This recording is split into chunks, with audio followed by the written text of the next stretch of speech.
Bismillahirrahmanirrahim. Assalamualaikum warahmatullahi wabarakatuh. Innal hamdalillah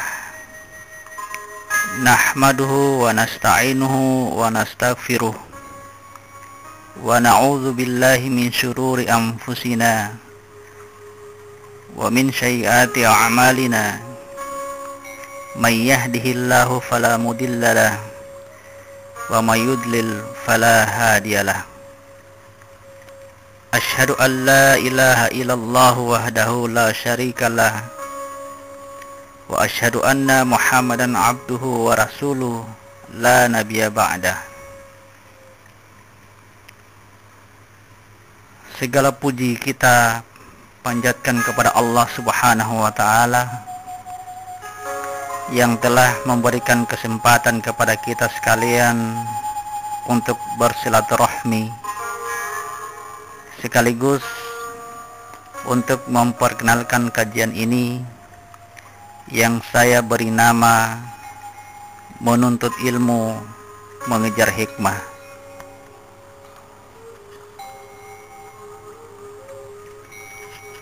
Nama tersebut menunjukkan visi dan misi kajian ini, di mana yang menjadi visinya adalah menuntut ilmu, yaitu suatu proses belajar yang di dalamnya memerlukan kesungguhan, kesabaran, kerendahan hati, dengan tidak tergesa-gesa untuk mengambil kesimpulan terhadap pemahaman yang didapatkan dari proses belajar tersebut. Adapun misinya adalah mengejar hikmah, yaitu ilmu tertinggi yang dianugerahkan oleh Allah Subhanahu wa taala kepada siapa saja yang dikehendakinya. Kata ilmu dari kajian ini berasal dari kata al-ilmu dalam Al-Quran, yang berarti ilmu atau ilmu pengetahuan. Definisi ilmu diambil dari gabungan dua ayat berikut ini. Yang pertama, surat 30 ayat 29. A'udzu billahi minasyaitonir rajim. Balittaba'al ladzina zalamu ahwa'ahum bighairi ilmin faman yahdi man adallallah wa ma lahum min nasirin. Artinya, tetapi orang-orang yang zalim mengikuti hawa nafsunya tanpa ilmu pengetahuan,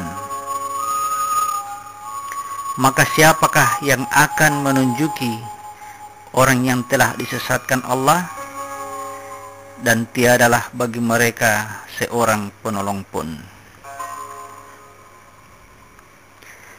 Dari ayat tersebut kita mengambil poin penting bahwa mengikuti hawa nafsu tanpa ilmu adalah sesat. Yang kedua, surat 28 ayat 50. A'udzu billahi minasyaitonir rajim. Fa illam yastajibu lak fa'lam annama yattabi'una ahwa'ahum wa man adallu mimman ittaba'a hawahu bighairi hudan minallah innallaha la yahdil qaumaz zalimin. Artinya, maka jika mereka tidak menjawab tantanganmu, ketahuilah bahwa sesungguhnya mereka hanyalah mengikuti hawa nafsu mereka belaka. Dan siapakah yang lebih sesat daripada orang yang mengikuti hawa nafsunya dengan tidak mendapat petunjuk dari Allah sedikit pun? Sesungguhnya Allah tidak memberi petunjuk kepada orang-orang yang zalim.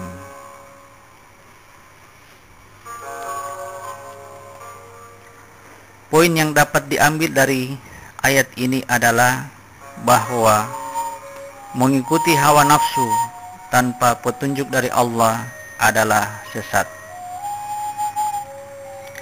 Maka dari gabungan kedua ayat di atas diperoleh bahwa ilmu yang dimaksudkan adalah petunjuk dari Allah.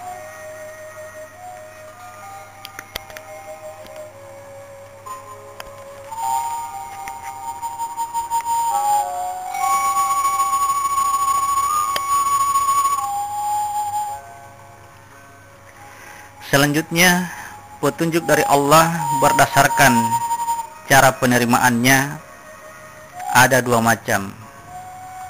Yang pertama, petunjuk langsung yang umum diistilahkan dengan ilmu laduni.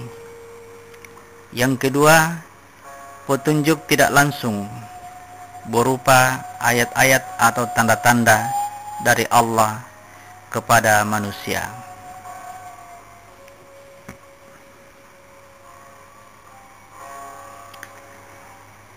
Kemudian petunjuk tidak langsung itu dibagi dua macam.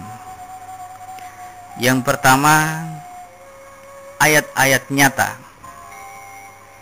tertulis atau tersurat, dapat dilihat dengan mata dan atau didengar oleh telinga dan atau dirasakan oleh hati.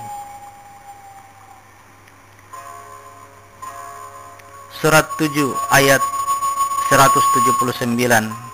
A'udzu billahi minasyaitonir rajim. Wa laqad zara'na li jahannama katsiran minal jinni wal ins. Lahum qulubun la yafqahuna biha wa lahum a'yunun la yubsiruna biha wa lahum adhanun la yasma'una biha. Ulaika kal an'am bal huwa adall. Ulaika humul ghafilun. Dan sesungguhnya kami jadikan untuk isi neraka jahanam kebanyakan dari jin dan manusia. Mereka mempunyai hati, tetapi tidak dipergunakannya untuk memahami ayat-ayat Allah. Dan mereka mempunyai mata, tetapi tidak dipergunakannya untuk melihat tanda-tanda kekuasaan Allah. Dan mereka mempunyai telinga, tetapi tidak dipergunakannya untuk mendengar ayat-ayat Allah. Mereka itu seperti binatang ternak, bahkan mereka lebih sesat lagi. Mereka itulah orang-orang yang lalai.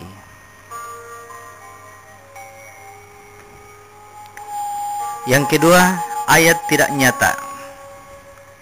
Dia tersirat di balik yang tersurat, hanya mampu dibaca oleh orang-orang yang menggunakan mata, telinga, dan hati untuk membaca ayat nyata dengan melibatkan akal atau kesadaran. Merekalah yang disebut oleh Allah dengan sebutan ulil albab.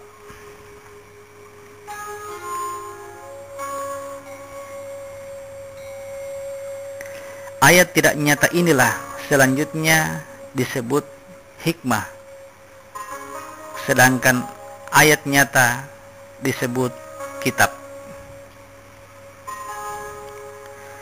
Insya Allah melalui kajian ini kita akan membahas petunjuk Allah yang nyata atau kitab dengan menggunakan semua potensi yang Allah berikan kepada kita berupa mata, telinga, dan hati, dengan melibatkan akal, yaitu sebuah potensi pada diri manusia yang membedakan antara manusia dengan hewan. Dengan melibatkan akal inilah insya Allah kita diberi hikmah oleh Allah subhanahu wa ta'ala. Yu'til hikmata man yasha wa may yu'tal hikmata faqad utiya khairan katsira wa ma yadzakkaru illa ulul albab. Allah menganugerahkan al-hikmah atau kepahaman yang dalam tentang Al-Quran dan As-Sunnah kepada siapa yang dikehendakinya. Dan barang siapa yang dianugerahi hikmah, dia benar-benar telah dianugerahi karunia yang banyak. Dan hanya orang-orang yang berakallah yang dapat mengambil pelajaran dari firman Allah.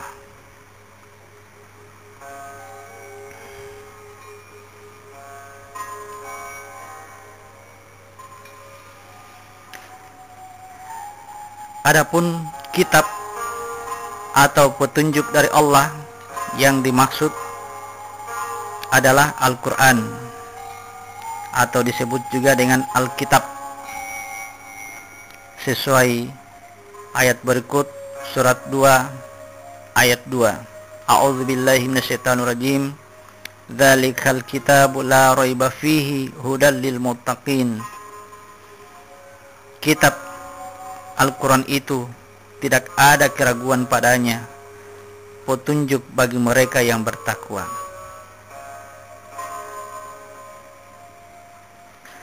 Dengan demikian, maka melalui kajian ini kita akan mencari ilmu dengan menggunakan Al-Quran, mempelajari atau mentadabur isi kandungan Al-Quran dengan senantiasa berharap kepada Allah agar kita termasuk salah seorang yang dikehendaki oleh Allah untuk diberinya hikmah. Tentunya dengan sikap tidak tergesa-gesa mengambil kesimpulan dari apa yang sedang kita pelajari. Fata'allallahul malikul haqq wa la ta'jal bil qur'ani min qabli ay qada ilaik wahyuh wa qur rabbi zidni ilman. Maha tinggi Allah, Raja yang sebenar-benarnya, dan janganlah kamu tergesa-gesa membaca Al-Quran sebelum disempurnakan mewahyukannya kepadamu. Dan katakanlah, ya Tuhanku, tambahkanlah kepadaku ilmu pengetahuan.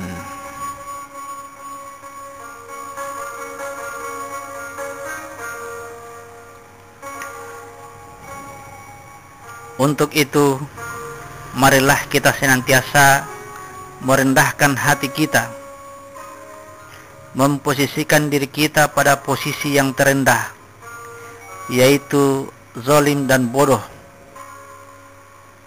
sebelum dianugerahi oleh Allah iman dan ilmu. Mengapa demikian?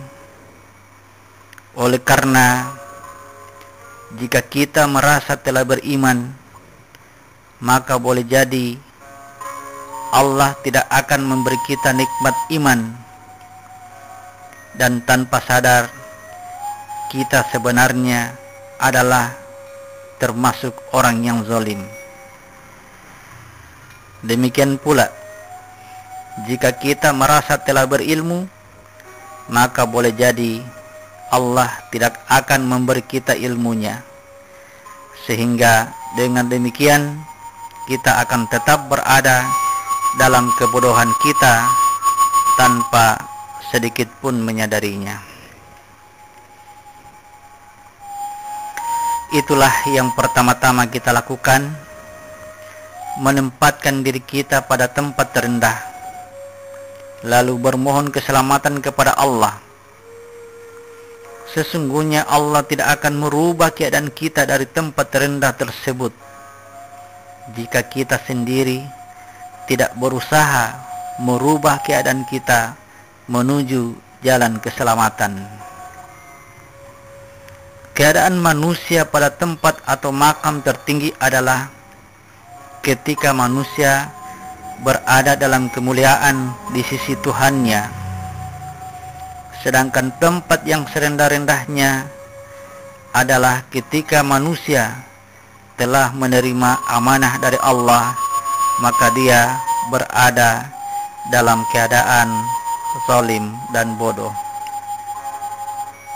Inna aradnal amanata 'alas samawati wal ardi wal jibali fa abaina ay yahmilnaha wa asfaqna minha wa hamalahal insan innahu kana zaluman jahulan.